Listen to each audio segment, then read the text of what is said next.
Where is the AI job apocalypse? Okay, so for the last few years, we've heard some version of this. AI is coming for your job, not as some abstract 2045 robot utopia kind of way, but like soon. Dario, you've said that AI could wipe out half of all entry-level white-collar jobs and spike unemployment to 10 to 20%. How soon might that happen? Well, well, first of all, thanks for having me on the show. But just to back up a little bit, I've been building AI for over a decade. And I think maybe the most salient feature of the technology and what is driving all of this is how fast the technology is getting better. A couple of years ago, you could say that AI models were maybe as good as a smart high school student. I would say that now they're as good as a smart college student and sort of reaching past that. I really worry, particularly at the entry level, that the AI models are very much at the center of what an entry level human worker would do. And so it's hard to estimate, exactly what the impact would be. And there's always this question of adaptation. And these technology changes have happened before, but I think what is striking to me about this AI boom is that it's bigger and it's broader and it's moving faster than anything has before. And so compared to previous technology changes, I'm a little bit more worried about the labor impact simply because it's happening so fast that yes, people will adapt, but they may not adapt fast enough. And so there may be an adjustment period. And Amadei is definitely not the only one saying this. Behind the curtain, a white-collar bloodbath. Could be the result of AI. Well, yeah, and Jim, people that run AI companies don't want to talk about it. They want to pretend it's not going to happen. Silicon Valley wants to pretend it's not going to happen. Wall Street doesn't really want to talk about it. But the fact is, as you report, just like the technological revolution, the IT revolution gutted blue-collar workers throughout the 90s and beyond, you're now talking about a bloodbath for white-collar workers because of AI. And from what you've seen and what you're reporting on, it is going to be a bloodbath for workers. I mean, that is certainly the warning of Dario Amadei, who is the CEO of Anthropic. And just for your viewers, Anthropic is one of the top creators of this AI, these large language models in the world. So he has better visibility than probably all but 2 or 3 people in the world into the power of this technology. Mm-hmm. He'd been telling us in private for a while that this bloodbath could be coming, but that lawmakers don't want to talk about it. The federal government doesn't want to talk about it. AI companies don't want to spook people. We finally convinced him to go on the record. And his point is, like, listen, just play with this technology, not just casually. Like, once you really dive into it, you realize it can do the work already of researchers, of analysts, of a whole host of entry-level white-collar jobs. And he put it in the starkest of terms. He said, like, based on their early analysis, over a 5-year period, it could wipe out half of white-collar entry-level jobs. Unemployment could spike to 10 to 20% in the next 5 years. And this is a guy who's building the technology, who's boasting about the power of it. And when we pushed him on, then if you're building it, like, how do you morally kind of think about it in your own mind? And he said, I have an obligation to build the technology. I also have an obligation to get the federal government, to get lawmakers, to get other AI companies to figure out how do we prepare the American worker and how do we protect the American worker. And so, as someone who runs a company, I run Axios as a CEO, I spend an inordinate amount of time studying AI and how it's going to play out just in my space of media. And I can guarantee you in the next 5 years, it's going to radically transform the makeup of our company. Well, every single company in the world is doing this. Every CEO is sitting there saying, should I fill this role? Should I open this role? Will a machine do this better than man in the next couple of years? When you see data out about the difficulty of college grads finding new jobs, this is one of the early telltale signs that this could be coming. And so I think the column is very much worth a read. I wish lawmakers spent more time thinking about this rather than some of the small ball things that they debate day to day. We've heard warnings about white-collar jobs disappearing, warnings about entry-level work getting hollowed out, companies blaming AI for layoffs, and then, of course, LinkedIn, where apparently every third post on my feed is some version of, by next Tuesday, one person with 14 agents will run your entire company, which is great. It's very calming. But here's the part I keep getting stuck on.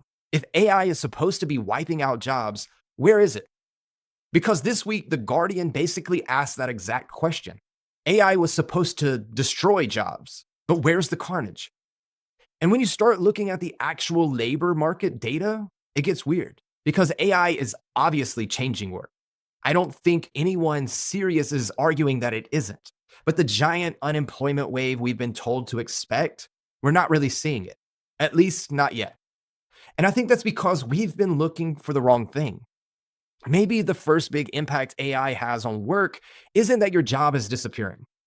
Maybe your job stays exactly where it is. Same title, same company, and same salary band. But what your company expects you to do changes underneath you. Welcome to This Week in Work, where I look at the stories happening in work right now and try to figure out what they actually tell us about how work is changing. I want to talk about the missing AI job apocalypse. Let's start with the headlines. The predictions have been dramatic. Anthropic CEO Dario Amodei warned that AI could eliminate a huge portion of entry-level white-collar jobs. Jeffrey Hinton has been warning for a while that AI could eventually replace enormous amounts of human work. And companies have increasingly started bringing AI into the explanation when they announce job cuts. Number 85,411. That's the number of planned cuts in the tech industry so far this year, up 33% from the same period in 2025, bringing the total for 2026 to a 3-year high, even as overall private sector layoff announcements receded. This is all coming from data from Challenger. Bloomberg's US economy reporter, Julia Vanzeres, joins us now on the trend that we're seeing. Look, whether it's anecdotal, whether you think of the announcements coming from Block just over this week, we've heard from Coinbase, from PayPal, but we then get the more macro piece of data that, yes, tech is the industry that has the highest number of layoffs right now. That's absolutely it. You've been seeing a lot of headlines from Microsoft to Meta to Snap, and that's what Challenger looks at. Challenger tallies up these job cut announcements, and the tech industry is leading layoff announcements, and the reason is, for the second month in a row, artificial intelligence. And you brought up a great point. It's not necessarily at the moment that artificial intelligence is replacing workers, but the spend that is necessary, that is what is taking over, and that's why job cuts have been occurring, is because these companies need that extra spend. It's so interesting because I think everyone's got this anxiety that AI is going to replace me, but actually maybe it's just your salary that needs to be taken out to be redeployed into AI investment. Julia, when I take a step back though, the hand-wringing is getting more ferocious. But when you look at Challenger data, look, since 2023, is it that they've been tracking how many jobs are at the expense of AI? It's still only about 3.5% of all layoffs that have been announced since that time, right? It's still only very small. It's only very small, and if you look at the broader macroeconomic picture, today we got initial jobless claims, and they're still hovering near decade lows, even though they rebounded a little bit. Continuing claims are near 2-year lows, so that's showing that even though we are having a lot of these announcements, these job cuts are either not translating significantly to the broader data, or also that's just not necessarily moving the needle in the broader picture. Yeah, I guess the question is whether this is a leading indicator, whether this is just the start of something in terms of a wave. Julia, just briefly, what other data do you look at to make sure that this is real or whether this is AI washing? I think that's the difficult question. I mean, the numbers that we're looking at, even if it is AI washing, what is significant is that there are these job cuts. And so we're trying to assess, is the economy still in a low hire, low fire environment? Because even if it is AI washing, if these jobs are being removed from the economy, that is significant, something that you have to keep an eye on. And look, I understand why people believe it. If you've actually used these tools, it's not hard to imagine jobs changing pretty dramatically. Writing, research, coding, analysis, support, design, data processing. Work that used to take hours can now sometimes take minutes. So on paper, you would expect the unemployment chart to look like a crime scene, but it doesn't. At least not in the way people expected. There are definitely pockets of disruption. Tech, finance, some entry-level knowledge work, some administrative work. But when you zoom all the way out, we still don't have a clean, obvious AI-driven collapse in employment. Even the Fed is basically trying to figure out where this is showing up. When you're thinking about the driver's seat of how can you get the closest data, whether it be macro, whether it be anecdotal, as to what is actually happening, how people are harnessing it or not, where are you turning to? I'm really turning to businesses and asking them, what are you doing? And not the technology businesses, the businesses that are going to determine whether this is as transformative as many think it will be, or whether it's just a cost-effective play that makes you better at doing your past jobs, but you're not going to be creating new opportunities. And I'm already seeing very clear signs that businesses are asking not the question of how can I use it to simply do things faster, better, cheaper, but how can I do things differently? What did I never think I could do in my business that now I have the capacity to consider? And one of the CEOs we talked to said, we've thought we were going to be thinking about costs, and now we're thinking about revenue. And I said, well, tell me more what that means. He said, we thought we were a business that did this, and now we know we can be a business that does this. And we can bring, our design. We don't have to go and get designs to do our machine tooling. We can build our designs because we can use model-assisted work, and we can change how we think about agriculture to make it have better yields and less disease, and importantly, bring prices down for consumers should all of that come through. So it's one of these things where I see people tackling the technology that they thought they needed to learn to keep up, and now they're thinking about how do I use it to grow. That's what we do. And this is the part that kind of fascinates me. We have companies spending ridiculous amounts of money on AI, workers using it every day, CEOs telling us it changes everything, investors pricing companies around it, the Fed studying it. And then someone looks at the labor market and goes, okay, but where exactly is the giant crater? That's the real question. I think we've made the AI jobs conversation way too binary. It usually gets framed something like this. Either a human does the job or AI does the job. And then we count how many humans are left. But that's not really how jobs work.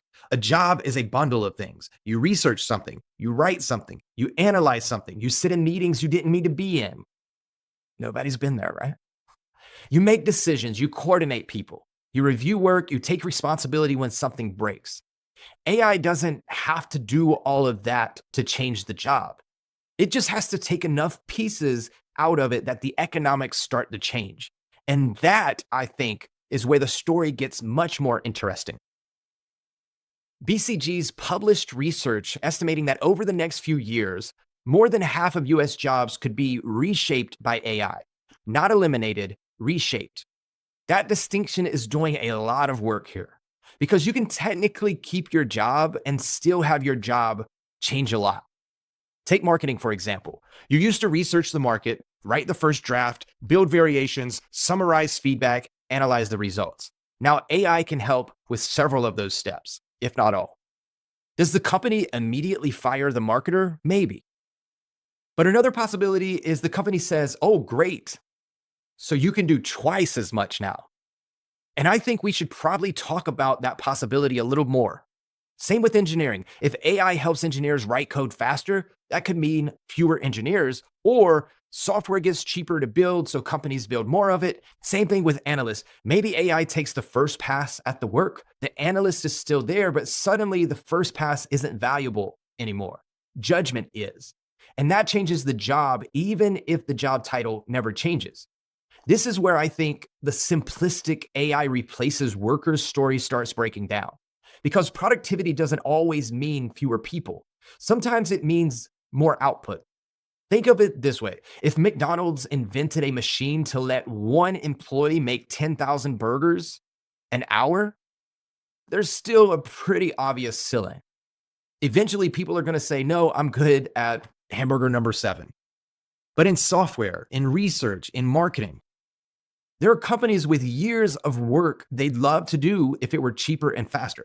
So the real question isn't just, can AI automate this task? It's what happens to demand for the work once that task becomes cheaper? That's much harder to predict. Now, while economists are still trying to figure out what AI is actually doing to the labor market, workers have already decided they'd rather not take any chances. The Wall Street Journal reported that people are increasingly adding AI language to their resumes and LinkedIn profiles. AI skills are showing up more often in job postings. People are adding courses, certifications, AI projects, and some are apparently going back and rewriting old work so it sounds more AI related, which I love because now we've created AI resume inflation. Resume inflation, that's French accent. Anyway, before, the title might have been Senior Marketing Manager. After, AI enabled human in the loop, autonomous GTM systems leader. Very normal, very healthy labor market behavior, right? But underneath the joke, this actually matters because workers are picking up on something before the labor market statistics fully shows it. Employees are changing what they value. Even if AI hasn't eliminated your job, knowing how to use AI may already change whether you get the next one. That's still disruption. It just doesn't show up as, congratulations, you've been replaced by a chatbot. But this is the part I keep coming back to. We have CEOs saying AI is going to transform the workforce. Workers clearly believe them. Job seekers are changing their resumes because of it. Companies are changing their job requirements. Teams are changing workflows. The Federal Reserve is looking literally for AI in the employment data. And yet, we don't have the giant employment collapse. So maybe that's not actually a contradiction. Maybe the transformation starts inside the job before it shows up in the number of jobs.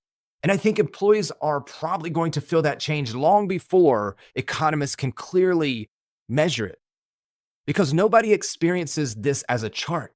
You experience it when your manager starts saying things like, hey, that report that used to take 3 days, or you can use AI for that now, or so can we have it tomorrow? That's the future of work showing up in your Tuesday afternoon. And there's no government statistic called, my company found ChatGPT or Claude and quietly doubled my workload. And this is where I really land on all this. I think AI is being overly talked about in one sense. We talk about replacement constantly, how many jobs disappear, how many workers can one agent replace, how small can a company become? How much more output can one person produce? And I understand why. Those are dramatic questions. But I think they're crowding out much more important conversations because people were already overworked before ChatGPT existed. They overworked in startups. They were overworked in public companies. They were overworked in giant global organizations. I've seen it in every kind of work I've been a part of. And every time technology makes us more capable, we seem to do the exact same thing. We don't give people the capacity back, we fill it. Email made communication faster, so we created more email. Slack made communication easier, so now everyone can reach you all day. Software made work easier to measure, so we built more dashboards. Automation removed manual work, so we filled the space with other work. And now AI can potentially help someone accomplish in 1 hour what used to take half a day. And I'm worried the lesson we're going to take from this is great. Here's another half day of work.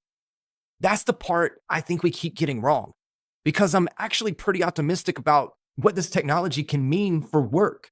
I'm not particularly interested in an AI future where the goal is simply figuring out how few humans a company can get away with. I'm much more interested in what happens if we use these capabilities to fix some of those things about work that should have been fixed decades ago, like workload, resource allocation, management, micromanagement, toxic environments, deep work versus shallow work. How many priorities can someone actually realistically own? How managers decide what deserves attention? How we develop people, how we design jobs, how we create an environment where someone can actually do good work instead of spending half their day fighting the organization around them. Because when we say human judgment becomes more important in an AI world, I don't think judgment just means check whether the AI hallucinated. Judgment is much bigger than that. It's deciding what work should exist in the first place. What deserves someone's time? What should we stop doing? What should AI help with? What still needs a person? What does this employee need to be successful? Where are they overloaded? Where are we creating unnecessary work? What are we asking someone to own that they realistically cannot own? Where should we actually be investing their attention? That is judgment too. And I think leaders are going to need a lot more of it because imagine a different version of this future. AI makes research faster. Great. Instead of asking someone to produce twice as many reports, maybe we give them more data points and more time to produce one significantly better decision. AI handles repetitive work. Great. Maybe that gives someone 2 uninterrupted hours to actually think. AI helps a manager understand what's happening across the team. Great. Maybe that manager spends less time asking everyone for status updates and more time removing obstacles. AI makes the company more productive. Great. Maybe some of that productivity actually goes back to the people creating it. That's the version of AI at work that I'm much more interested in. And to be clear, AI is not going to magically create that workplace for us. We've had decades of technological progress and still managed to create overloaded employees, bad managers, endless meetings, constant interruptions, unrealistic workflows, and organizations where somehow everything is a priority. Technology cannot fix that by itself. Leaders have to choose to fix it. And maybe that's the real opportunity here. Not simply to redesign jobs around AI, to use this moment to redesign work itself.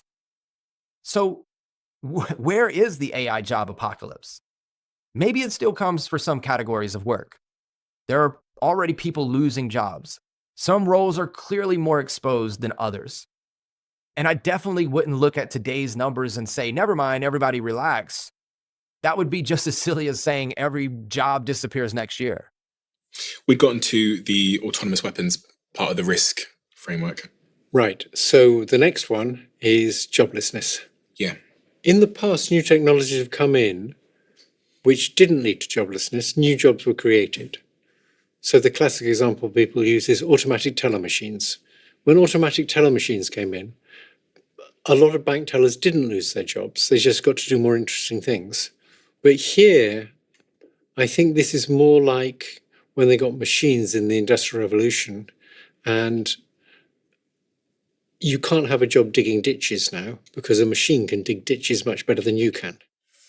And I think for mundane intellectual labor, AI is just going to replace everybody. Now, may well be in the form of you have fewer people using AI assistants. So it's a combination of a person and an AI assistant are now doing the work that 10 people could do previously. But I also think waiting for one giant unemployment spike misses what's already happening. Because maybe the first stage of AI changing the labor market doesn't look like millions of people suddenly losing their jobs. Maybe it looks like millions of people keeping their jobs while the job itself slowly becomes something else. New tools, new expectations, new skills, more output, less junior work, different career paths, different definitions of good performance. And if that's what happens, I think leaders are asking the wrong question. The question isn't just how many people can AI replace? It's now that AI changes what one person can reasonably do, what kind of workplace do we want to build around that capability? Because every major technological advancement gives us a choice. We can use it to squeeze more output out of the same people, or we can use some of that new capability to build organizations where people can produce better work, make better decisions, serve customers better, and maybe even have a little more room to breathe while they're doing it. I don't think the future of work should be fewer humans doing work. I think it can be humans doing better work inside better designed organizations, with technology taking some of the pressure off instead of continuously adding more. And maybe that's the part of the AI conversation we're skipping. We're so focused on what AI can do that we're forgetting to ask what work should have been like all along. I'm Zach Wright. This is This Week in Work, and I'll see you next week.